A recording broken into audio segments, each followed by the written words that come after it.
Halo anak-anak, selamat pagi. Kembali lagi berjumpa dengan Bu Guru lewat video yang Bu Guru kirimkan pagi hari ini.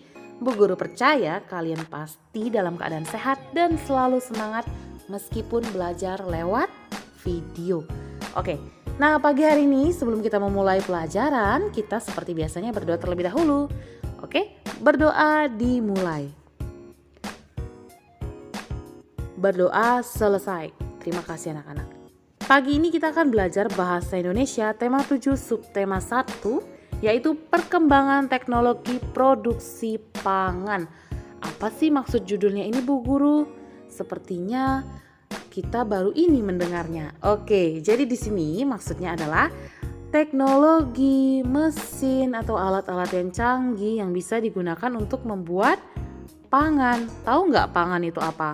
Pangan itu contohnya makanan, minuman, ya itu dia. Nah, kemudian untuk teknologi yang canggih tadi atau mesin-mesin tadi itu digunakan untuk membuat makanan minuman ini. Ya, kita lihat ya. Yang pertama ada menemukan informasi dari teks tentang perkembangan teknologi produksi pangan. Nah, di bagian ini kita diminta untuk menemukan informasi dari teks. Oke, teksnya yang mana Bu Guru? Silakan dibuka buku pena 3D halaman 5. Di situ ada sebuah teks pembuatan tempe yang menggunakan teknologi pangan. Nah, di sini Bu Guru menjelaskan sedikit ya. Oke, dari teks tersebut kita dapat informasi apa saja? Oke, yang pertama, tempe makanan khas Indonesia. Pasti semuanya tahu ya. Nah, tempe ini mengandung vitamin B2 dan asam lemak yang sangat bermanfaat untuk tubuh kita. Pembuatan tempe bagaimana sih Bu Guru? Wih, ternyata pembuatan tempe juga tidak singkat. Nah, pertama-tama Bu Guru mau tanya, ada yang tahu nggak tempe itu terbuat dari apa? Oke, betul, terbuat dari kacang kedelai ya. Jadi bahan utamanya adalah kacang kedelai. Nah, kacang kedelai yang telah dibersihkan kemudian difermentasikan. Fermentasi itu seperti apa ya Bu Guru? Oke, jadi di bagian ini kedelai itu direndam seharian penuh dengan menggunakan air dingin. Nah, kemudian biji kedelai itu dikukus hingga lunak. Tahu ya lunak ya? Menjadi matang, lebih lembut, lebih halus, lebih lembek gitu ya. Nah, setelah itu kedelai yang telah lunak ditiriskan. Taburkan ragi sedikit demi sedikit. Kemudian bisa juga langsung dibungkus dengan daun pisang atau plastik. Setelah dibungkus, tempe didiamkan selama 1 atau 2 hari hingga kacang kedelainya menyatu dan padat ya. Ditutupi oleh apa? Oleh jamur. Ternyata jamur pada tempe ini sangat bermanfaat ya. Tempe yang ada jamurnya ya memang seperti itu gitu. Nah, jamur yang kali ini bisa dimakan ya karena dia merupakan salah satu sumber makanan. Nah, kalau dulu bangsa Indonesia itu membuat tempe dengan cara tradisional atau sederhana. Namun sekarang karena sudah banyaknya teknologi yang berkembang, maka pembuatan tempe ini menjadi lebih mudah dan bisa juga menjadi lebih cepat. Itu dia. Oke, kita lihat selanjutnya ya. Selanjutnya ada menjelaskan informasi dari teks tentang perkembangan teknologi produksi pangan. Nah, kalau sebelumnya sudah kita menemukan informasi, maka anak-anak bisa menjelaskannya apa saja yang kalian dapatkan dari teks itu. Ya. Nah, misalnya ketika anak-anak melihat teks berupa gambar, anak-anak dapat menggali informasi dari hal-hal yang ingin kita ketahui dengan menggunakan kalimat pertanyaan. Gitu ya. Nah, kali ini kita akan membahas sebuah teks lagi ada pada buku pena 3D halaman 9 yang judulnya Nugget. Oke, siapa di sini yang tidak kenal nugget? Bu Guru yakin semuanya pasti sudah mengenal nugget ya kan? Nah, walaupun tidak sering makan nugget tapi pasti semuanya sudah pernah kan? Ya, nugget ternyata terbuat dari daging ayam atau bisa juga daging sapi. Pada umumnya terbuat dari itu. Nah, Daging ayam atau daging sapi ini tidak serta-merta langsung kita tepungi terus jadilah nugget, tidak. Jadi pertama-tama daging-daging ini kita giling dulu menjadi halus.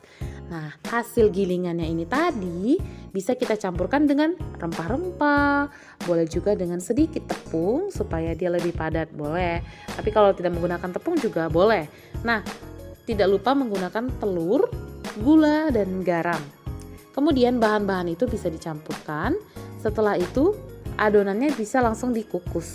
Ya, setelah dikukus, adonannya ditiriskan dan dipotong-potong sesuai selera. Ingat kan, biasanya kita temukan nugget itu ada yang bentuknya huruf, ada yang bentuknya hewan atau bentuk hati, bentuk tambah, ya kan? Nah, tahu ya, ada juga yang sederhana hanya bentuknya seperti stick gitu, ada. Oke, jadi setelah dikukus kan ditiriskan, nah dipotong-potong sesuai selera. Oke, setelah itu nugget yang telah dipotong-potong dibaluri dengan tepung roti supaya renyah pada saat selesai digoreng.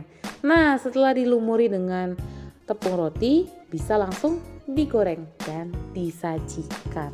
Oke, nah ternyata nugget yang adonannya tadi itu bisa juga tidak langsung dimasak semuanya, disimpan sebagian di kulkas untuk dimasak kapan kita membutuhkannya. Oke, pada umumnya nugget bisa bertahan di dalam kulkas selama 1-3 minggu. Tapi perlu kita perhatikan, jika adonan nuggetnya itu sudah berubah warna atau dia sudah menghasilkan aroma yang tidak sedap, nah lebih baik dibuang atau tidak boleh dikonsumsi lagi ya. Jadi untuk adonan ini jamur tidak berguna ya, jamur hanya berguna tadi itu pada pembuatan tempe. Nah, pada pembuatan nugget jamurnya tidak dibutuhkan, malah kalau ada jamur itu tandanya makanannya sudah tidak layak lagi dimakan gitu ya. Oke, kita lihat selanjutnya. Menemukan kata kunci pada teks tentang perkembangan teknologi produksi pangan. Ya, bisa dilihat pada buku Bupena 3D halaman 11. Ya, di dalam teks ini pasti ada kata-kata baru atau kata-kata khusus yang berhubungan dengan teksnya. Tentunya.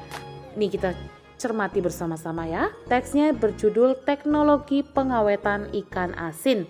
Nah, dalam teks tersebut anak-anak bisa nggak menemukan mana ya yang berhubungan dengan teks ini kata kuncinya?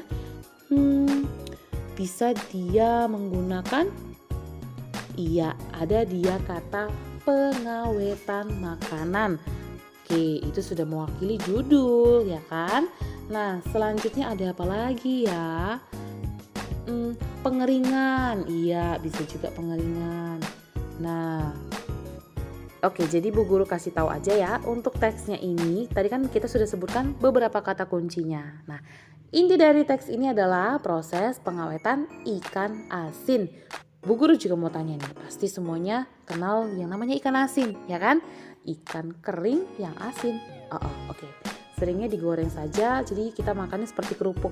Masih ingat kan? Oh, pasti pernah lah kalian makan itu ya.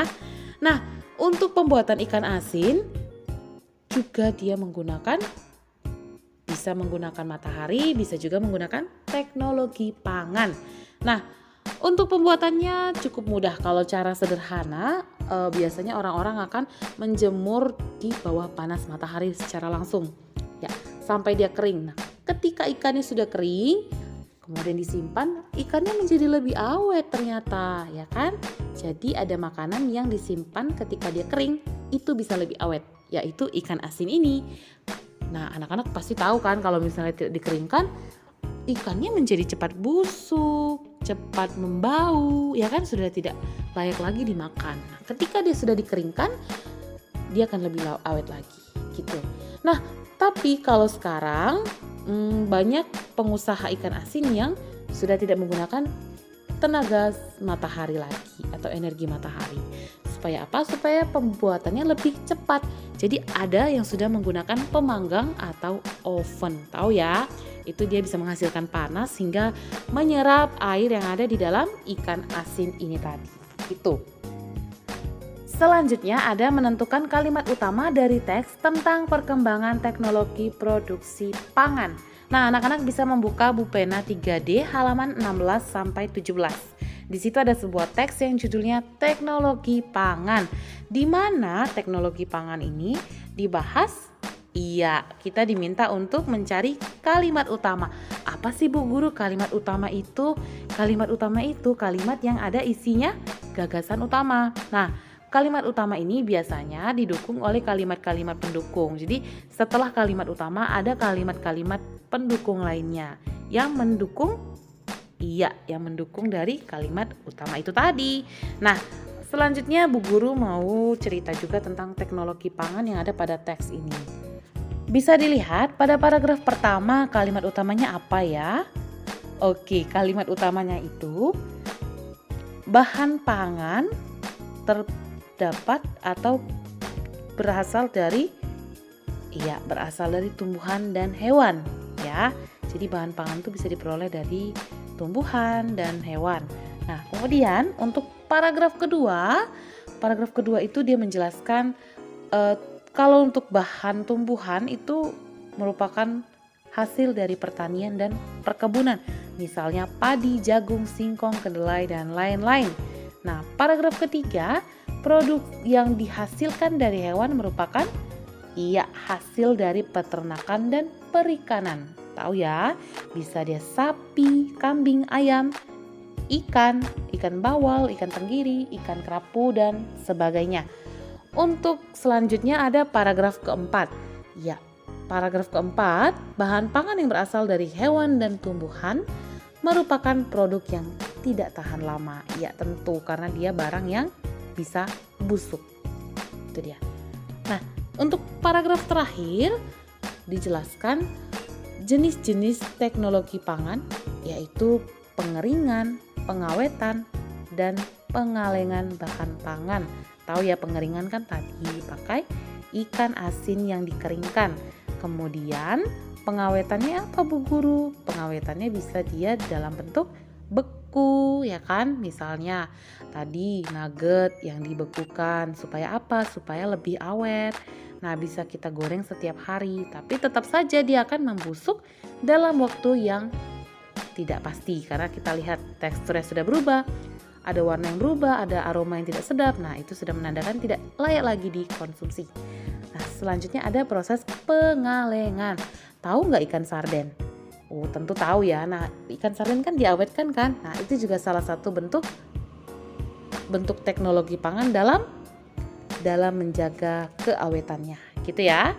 Nah, selanjutnya ada menentukan gagasan pokok setiap paragraf dari teks tentang perkembangan teknologi produksi pangan. Nah, anak-anak, di dalam sebuah teks pasti terdiri dari banyak paragraf atau beberapa paragraf. Nah, setiap paragrafnya ini ada pokok pikirannya. Pokok pikiran itu apa ya Bu Guru ya?